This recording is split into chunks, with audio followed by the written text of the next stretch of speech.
testemunhas de defesa dos acusados William e Alexandre, senhor Edilton Moreira. Dada a palavra, Edilton Moreira. Dada a palavra à defesa. Senhor Edilton, o senhor conhece os acusados William e Alexandre? Sim, conheço. O senhor conhece da onde? O Alexandre, nós trabalhamos juntos no quartel durante 7 anos. Conheço ele do quartel do Exército. E posteriormente ele me apresentou ao William de Oliveira, em 2004. O senhor sabe se havia algum tipo de rivalidade dentro da favela da Rocinha entre os acusados William e Alexandre com o traficante Antônio Bonfim? Se havia rivalidade? Isso. Olha, eu sou amigo pessoal do Alexandre. E por diversas vezes ele comentou comigo, só para explicar um pouco da minha relação de amizade com o Alexandre. Eu frequento a casa dele, ele frequenta a minha, né? Nós somos amigos a esse nível, né? Então, por diversas vezes ele chegou a comentar comigo que a comunidade estava passando por situações muito difíceis, né? E havia realmente um racha ou rivalidade, como você bem colocou, entre as partes, tanto entre o seu Antônio e o William, em função de, não sei exatamente se é por interesses partidários ou ideológico ou visão pessoal, mas que havia sim. O senhor presenciou algum tipo de ameaça feita ao William e ao Alexandre? O Alexandre, durante a campanha para deputado estadual do William, o Alexandre foi uma pessoa muito próxima do William durante a campanha. E por nós sermos amigos, ele foi até meu trabalho e me confidenciou que eles haviam sido chamados para uma reunião no alto da comunidade, no local que aqui foi colocado, denominado Cachopa. E os dois tinham sido convidados para uma reunião, né? E foram nessa reunião, e nessa reunião foi falado que eles não poderiam mais participar e nem fazer nenhum tipo de campanha dentro da comunidade. Ele, como eu falei, nós somos amigos, ele veio falar comigo, né? E estava numa situação muito complicada, porque eles já viam, a campanha já tinha iniciado, já estava rolando a campanha, isso já era lá para o mês de julho, agosto, próximo das eleições. De que ano? De 2010. Nós estamos falando de 2010 porque foi quando ele teve essa conversa conosco, né? E não tinha mais como voltar atrás. Já tinha Santinho do William rodando, já tinha placas, inclusive na própria comunidade, colocadas, pedidos por alguns moradores, né? Então não tinha mais como voltar atrás. E eles não sabiam como fazer. E como um amigo, ele veio conversar comigo, né? Eu falei, olha, você tem que expor para quem de direito, quem fez essa colocação para vocês, que não tem como voltar mais atrás não. Entendeu? A campanha tem que rodar porque em 2008 já aconteceu parecido, só que não com o William, né? Já se falou em 2008 que fizeram a Rocinha de Curral. Vai se falar de novo em 2010 que fizeram de Curral para um determinado partido ou candidato, né? Vai ficar complicado. E vocês vão ter que, ou então abandona tudo, né? E o que vai falar para a mídia, né? O que vai falar para as pessoas que estavam apoiando da própria comunidade? E em outubro ele teve um número expressivo de votos, né? Veio a ter um número expressivo de votos na campanha, no final da campanha. O que você vai falar para o partido? O que você vai falar para as pessoas que estão apoiando essa ideia? Você tem que ver, a decisão é de vocês. Responde a pergunta. O senhor teve conhecimento da existência dessas imagens antes da prisão do William e do Alexandre? Ano passado, em maio do ano passado, eu conversei, em maio ou abril do ano passado, eu conversei por rede social com o William, e ele me falou que seria candidato à Associação de Moradores. Eu, particularmente, disse para ele que não seria viável fazer isso, né? Eu particularmente disse para ele, ó, cara, não faz isso. Já teve problema ano passado, vai ter problema de novo. Mas enfim, dias depois, o Alexandre foi na minha casa, né? Como eu disse, nós somos amigos dele frequentar minha casa. Ele me ligou querendo conversar comigo. Eu falei, ó, tô em casa, é um final de semana e eu não vou sair hoje. Se você quiser vir, vem aqui em casa. E ele foi, né? Eu recebi ele na minha casa e ele sentado conosco, conversando, ele confidenciou, graças a Deus que o William não ganhou a eleição, não foi eleito. Eu falei, por quê?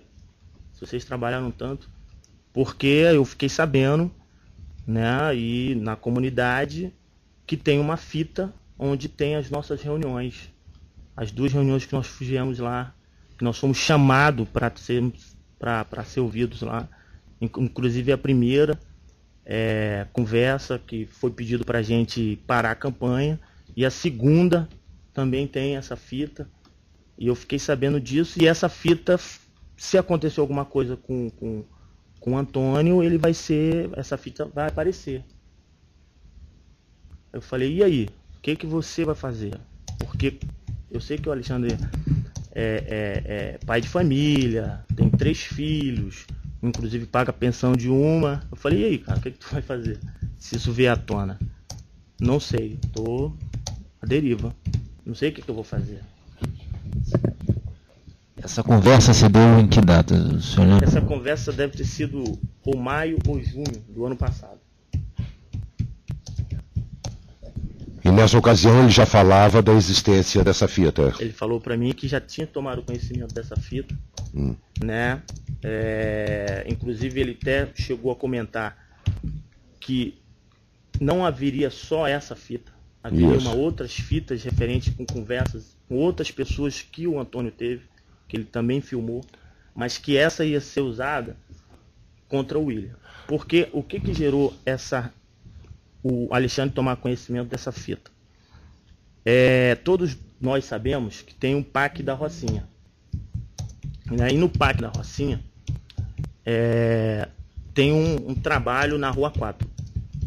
Eu quero deixar claro que eu não sou morador da Rocinha, né? Então, o que acontece? Tem na Rua 4. Eu não sei exatamente porque eu só fui lá 2 vezes depois que fizeram a obra. E teve um problema lá na Rua 4 de acesso, inclusive saiu na mídia esse fato. E que parece que colocaram uns objetos para impedir o acesso de polícia, só podia entrar determinados tipos de pessoas na Rua 4. E foi ventilado na mídia que quem tinha colocado esses impeditivos de acesso à Rua 4, após a obra ser concluída, foi o seu Antônio. Vincularam essa informação na mídia ao William e à dona Andréia. Que ele, por trabalhar no gabinete da dona Andréia, morar na Rua 4, ter passado isso para ela e ela difundir isso na mídia. Foi isso que chegou na mão do seu Antônio. Por conta disso, ele ficou muito chateado, pelo menos foi o que o Alexandre me passou para mim. Ficou muito chateado e disse que se ele continuasse fazendo esse tipo de situação, de levar informações que aconteciam dentro da comunidade para fora, ele ia usar essa fita contra ele. E que se alguma coisa acontecesse com ele, ele iria usar essa fita contra o William. Só que ele disse, a informação que o Alexandre me passou na ocasião, é que essa fita também tinha a imagem do Alexandre. E, consequentemente, ele ia ser afetado. Por consequência.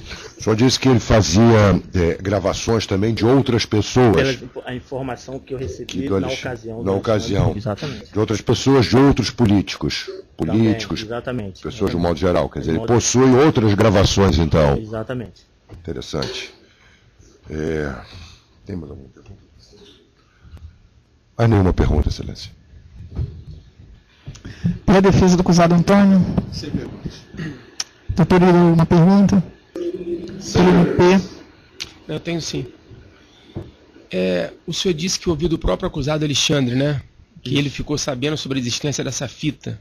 Exato. O senhor mencionou 2 reuniões? Foram 2 reuniões, pelo menos.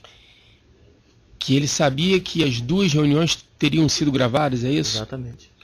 Ele explicou para o senhor o propósito de cada uma das reuniões? Parar com a campanha. Ou seja, o acusado Antônio, vulgo Ney, estaria determinando a eles parar com a campanha? Parar com a campanha. Doutor, a situação... Peraí. Tudo bem. Só um minutinho. Ele explicou em que contexto foi em que contexto essas reuniões se realizaram? Eles foram chamados por quem? Durou quanto tempo essas reuniões? Eles foram ameaçados? Ele explicou para o senhor alguma coisa desse tipo? Doutor, eu não sou morador de comunidade. Só, por favor, se limita primeiro a responder a pergunta que está sendo de forma objetiva. Mas aí eu nem... Doutor, só um instantinho. Ele realmente não está sendo objetivo, não está sendo direto. Justamente porque ele está começando, né? Ele está começando a dizer que eu estou perguntando de forma objetiva. Ele comentou com o senhor, da comunidade várias vezes. Ele comentou com o senhor em que contexto foram feitas as reuniões? Estou exemplificando para o senhor. O horário, quanto tempo durou as reuniões, se eles foram ameaçados ou não. Ele fez esse tipo de comentário com o senhor? Doutor, por mais que o possa achar que eu estou sendo evasivo ou então dando voltas, mas para a resposta do senhor, eu tenho que fazer essa colocação. Me desculpe, mas eu vou ter que fazer essa colocação. Eu acho que primeiro o senhor pode responder se ele comentou isso com o senhor ou não. Aí depois o senhor complementa. Tá. Então, eles foram ameaçados. A minha pergunta não foi essa. Eu perguntei para o senhor se ele comentou com o senhor, quando ele falou das reuniões, se ele foi ameaçado, em que contexto deu a reunião. A minha pergunta foi essa. Foi, eles foram ameaçados. A minha pergunta não foi essa. Eu vou repetir mais uma vez a pergunta. O senhor falou que ouviu da boca do acusado Alexandre que tiveram 2 reuniões e que ele teria tomado conhecimento que essas reuniões foram gravadas. O senhor não disse isso aqui? Falei. Então eu estou perguntando para o senhor de forma objetiva. Ele, quando narrou isso para o senhor, ele explicou para o senhor em que contexto se deram essas reuniões? Eles foram convocados, foram ameaçados, quanto tempo durou essa reunião? Minha pergunta é simples. Ele comentou isso com o senhor ou não comentou? Comentou. Eles foram convocados. Inclusive foram convocados para as reuniões mais de uma vez. Eles não compareceram nas primeiras chamadas da reunião. E após a convocação, durante a reunião, pela informação que ele me passou, eles foram ameaçados.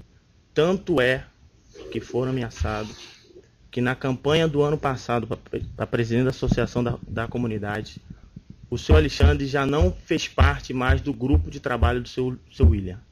Por quê? Com medo exatamente de sofrer novas ameaças. Ele ficou neutro, ele não participou, ele não fez nenhum tipo de trabalho exatamente por isso. Ele explicou para o senhor na ocasião, quando ele contou isso para o senhor, ele explicou que haviam recebido dinheiro do traficante Ney e o porquê que ele teria recebido dinheiro? Ele explicou isso? Olha, doutor, eles foram ameaçados. Tá? A minha pergunta não foi essa. Senhora, só pode ser direto. O senhor já respondeu isso. Ele não contou isso para o senhor. Não contou. Ele não havia dito para o senhor que tinha recebido dinheiro. Exatamente. Não havia dito.